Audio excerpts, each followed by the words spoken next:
स्वास्थ्य सेवाओं में बढ़ेगी रफ्तार, धनबाद में 120 स्वास्थ्य कर्मियों को मिली नियुक्ति। धनबाद में स्वास्थ्य सेवाओं को और मजबूत करने की दिशा में एक महत्वपूर्ण कदम उठाया गया है।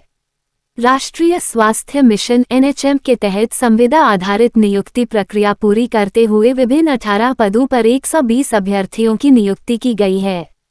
इन पदों के लिए कुल 956 अभ्यर्थियों ने आवेदन किया था, जिसके बाद लिखित परीक्षा और सफल अभ्यर्थियों का स्किल टेस्ट आयोजित किया गया। चयनित अभ्यर्थियों में ANM, staff nurse, pharmacist, laboratory technician समेत अन्य स्वास्थ्य कर्मी शामिल हैं।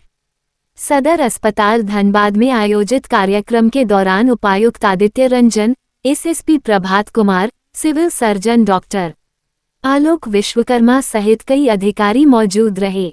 अधिकारियों ने नवनियुक्त कर्मियों को स्वास्थ्य सेवाओं के प्रति समर्पण और जिम्मेदारी के साथ कार्य करने के लिए प्रेरित किया। बताया गया कि इन स्वास्थ्य कर्मियों की तैनाती सदर अस्पताल के साथ साथ विभिन्न सामुदायिक स्वास्थ्य केंद्रों, प्राथमिक स्वास्थ्य केंद्रों और आयुष्मान आरोग्य मंदिरों में की जाएगी। वहीं विभाग ने ये भी संकेत दिया है कि मेरिट सूची में मामूली अंतर से पीछे रह गए अभ्यर्थियों को आगामी नियुक्ति प्रक्रिया में फिर से अवसर दिया जा सकता है। इन नियुक्तियों से जिले की स्वास्थ्य व्यवस्था को और मजबूती मिलने की उम्मीद जताई जा रही है। इस कार्यक्रम में काफ़ी कुछ आपने बताया, इसका क्या उद्देश्य है और क्या ये स्वास्थ्य विभाग में NHM के अंतर्गत आज लगभग 115 नए मेंबर्स आप कह सकते हैं ज्वाइन किए हैं। तो उसी कार्यक्रम में DC साहब के द्वारा मुझे मौका दिया गया था। तो देखिए, ये जो व्यवस्था है, गवर्नमेंट की व्यवस्था है, उसमें से खास करके जो कोर कुछ व्यवस्था होती है, जैसे उसमें स्वास्थ्य है, तो इसमें हम लोग, आप लोग सब लोग महसूस करते हैं कि जो गवर्नमेंट की अपेक्षा है, जो उम्मीद है, जो लोगों की उम्मीद है, संभव उस पर हम लोग अभी बहुत अच्छे से खड़े नहीं उतर पा रहे हैं। क्योंकि ये लोग नए मेंबर्स हैं, तो इनको हमने बताया है कि कैसे जज्बा मेंटेन रखना है, किस प्रकार से लोग आपसे उम्मीद करते हैं। और आपको ये मौका मिला है, बहुत लोगों को छंटने के बाद आप जैसा देख रहे हैं कि सिलेक्शन और जितने लोग अप्लाई किए थे लगभग 1:7 का रेशियो। तो यही बनाए रखें, और कहीं कोई दिक्कत हो तो ये पूरी व्यवस्था एक टीम के अंतर्गत काम करती है। पूरी राज्य सरकार की जो व्यवस्था है वो पूरी एक टीम है, उसमें अलग अलग विंग बनाए हुए हैं ऑपरेशनल स्मूथनेस के लिए।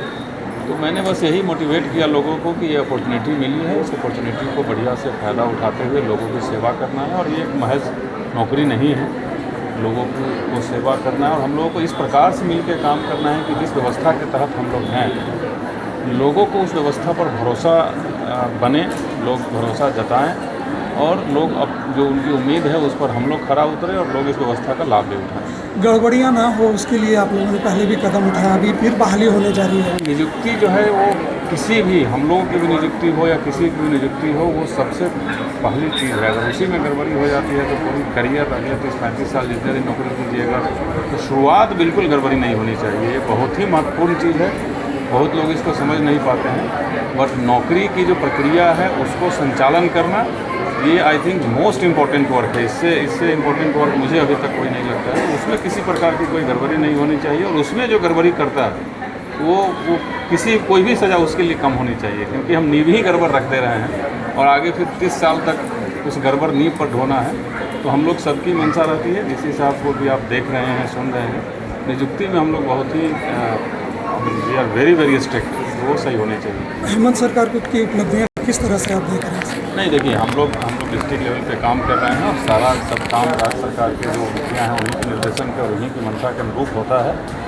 तो मंशा एक ही है। मैं अगर पुलिस में हूँ तो स्पष्ट निर्देश है एक लाइन का, विधि व्यवस्था एकदम सुदृढ़ रहनी चाहिए। किसी भी प्रकार से कोई क्रिमिनल एक्टिविटी या गैर कानूनी एक्टिविटी में कोई पाया जाता है तो उस पर किसी प्रकार का कोई बोलते हैं थोड़ा भी उसके साथ व्यवहार ठीक से नहीं किया जाएगा डेफिनेटली। और लोगों की सेवा के लिए हम लोग हैं, लोगों की सेवा बढ़िया से होती रहे। और डिस्ट्रिक्ट लेवल पे हम लोग हैं, डिस्ट्रिक्ट लेवल पर किसी प्रकार की कोई शिकायत नहीं हो। जिस अपेक्षा के साथ हम लोगों को यहाँ भेजा गया, उस अपेक्षा पे हम लोग खड़े उतरे, यही हम लोगों की मंशा। ठीक से फील्ड में काम करना है, क्या क्या सरकार की योजनाएं हैं, योजनाओं को आखिरी व्यक्ति तक कैसे पहुँचाना है, इन सब पर चर्चा हुई। और अभी ट्रेनिंग इनकी चलेगी और ट्रेनिंग के पश्चात हम लोग सर्टिफिकेट वेरिफिकेशन पैरेलली कर रहे हैं। उसके बाद इनकी नियुक्ति पत्र भी हम लोग। अभी आप बोल रहे थे कि 200-250 के आसपास नया बिल्डिंग्स मिला, क्या अभी HSC जो बन रहा है 15 फिनांस से बन रहा है, PM अभियान से बन रहा है, तो सभी पंचायत क्षेत्रों में हम लोगों का है कि 8,000 से 10,000 जहाँ आबादी है वहाँ पर स्वास्थ्य उपकेंद्र बन रहा है और सब लगभग टेंडर प्रक्रिया या तो आधे से ज़्यादा का हो रखा है, आधे से ज़्यादा एग्रीमेंट हो गया है और लगभग 150 से 200 के बीच में काम लगा हुआ है। मुझे लगता है कि जनवरी नेक्स्ट ईयर तक हमारे पास कुल 350 के आसपास सरकारी अस्पताल स्ट्रक्चर होगा, HSC, PHC, CHC सदर मिला के, और उसी अनुसार हम लोग CHO का भी डिमांड किए हैं, विभाग में CHO आ जाएगा और उसी अनुसार अभी हम लोग आज कर्मियों को भी हायरिंग कर रहे हैं। नेक्स्ट फेज में एक और राउंड NHM की नियुक्ति होनी, वो भी हो जाएगा, कुछ आउटसोर्स से कर्मी आएंगे। मूल मकसद जो राज्य सरकार का है, माननीय मुख्यमंत्री जी का है, स्वास्थ्य मंत्री जी का है कि गाँव-गाँव तक जितने हमारे अस्पताल हैं उसमें सभी पर्याप्त मात्रा में सामग्री, मेडिसिन, इंजेक्शंस वगैरह हों और इन सब की उपलब्धता इंश्योर करने के लिए पर्याप्त मात्रा में कर्मी हों। ये दोनों चीज़ में हम लोग लगे हुए हैं। मेन पावर बहाली के लिए बड़ा हमारे प्रोजेक्ट बहाली करने जा रहे हो, कितना संख्या में होगा? अभी नेक्स्ट राउंड में 100+ और बहाली होना है। 120 आज हो गया, उसमें भी 20 वैकेंसी रह गया, उस वैकेंसी को फिर हम लोग भरेंगे। कुल लगभग 250 से 300 के बीच में NHM में बहाली होनी और अनदर आउटसोर्स से 300 से 400 के बीच में लोग होंगे। सर, जो मेगा सूची में कुछ अंकों से पिछड़ गए थे उनको लाभ मिलेगा कि नहीं अगली भर्ती में? देखिए, अगर जैसे ही हम लोगों का ये कुछ लोग ज्वाइन नहीं भी किए हैं क्योंकि राज्य स्तर की नियुक्ति में कुछ लोगों ने अपना एग्ज़ाम क्लियर कर लिया है, तो वो वाली वैकेंसी हम लोग मेधा सूची से भर देंगे और अब नेक्स्ट एग्ज़ाम होगा फिर उसकी भी मेधा सूची बनेगी। जितना हमारा सीट है उसको हम लोग मल्टीपल राउंड से मेधा सूची से उठा के भर लेंगे। उसके बाद भी अगर कुछ मेधा सूची में लोग बच जाते हैं तो हम लोगों की मंशा है कि आउटसोर्स से जो हम लोग कर्मी लेते हैं, तो ये चूँकि एग्ज़ाम क्लियर करके आए हैं, जेन्युइन लोग हैं, ये झारखंड में जितने उनके सर्टिफिकेट्स वेरिफिकेशन थे ये सब हो रखा है, तो मुझे लगता है कि आउटसोर्स से भी प्राथमिकता के तौर पर इनको ही हम लोग रखने की कोशिश करेंगे ताकि इनकी जो चूँकि सारा वेरिफिकेशन हो रखा है तो ये सही कर्मी भी हम लोगों को आउटसोर्स से मिल रहा है। ICU का प्रोविज़न हम लोगों ने कर दिया है। अभी सदर के मेन बिल्डिंग में ग्राउंड फ्लोर में लेफ्ट साइड जो है जहाँ पहले रजिस्ट्रेशन काउंटर वगैरह था, रजिस्ट्रेशन काउंटर जो कि बाहर बन गया है, वहाँ एक प्रॉपर 8 बेडेड ICU हम लोग रेडी करने जा रहे हैं और मुझे लगता है कि जुलाई फर्स्ट वीक तक हम लोग एक का खरीदारी हो गया? नहीं, अभी खरीदारी नहीं हुई, सब प्रक्रिया में। एक और बहाली के समय में गड़बड़ियाँ ना उसको लेकर के भी आपने कुछ कहा था? हाँ, हम लोग यही कोशिश किए हैं। आप देख रहे हैं कि बहाली का जो पूरा प्रक्रिया है उसको हम लोगों ने बहुत ही पारदर्शी तरीके से रखा है।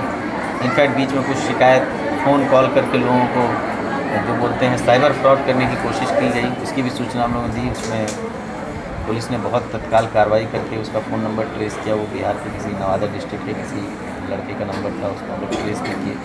तो इस तरह के किसी झांसा में लोग नहीं आए, उसी की हम लोग बातचीत कर रहे थे कि हम लोग बहुत ही फेयरली, जैसा कि राज्य सरकार की मंशा भी है कि नियुक्ति में किसी भी तरह की कोई गड़बड़ी नहीं होनी चाहिए। तो हम लोगों ने होमगार्ड की भी नियुक्ति, NHM की भी नियुक्ति, अभी NHM का सेकेंड राउंड करने जा रहे हैं, ICPS की नियुक्ति हुई, नरेगा की नियुक्ति हुई। आप देख रहे हैं किसी में किसी भी तरह का हम लोगों ने ना जो है गड़बड़ी होने नहीं दिया है और ईश्वर की कृपा से सब ठीक से हुआ।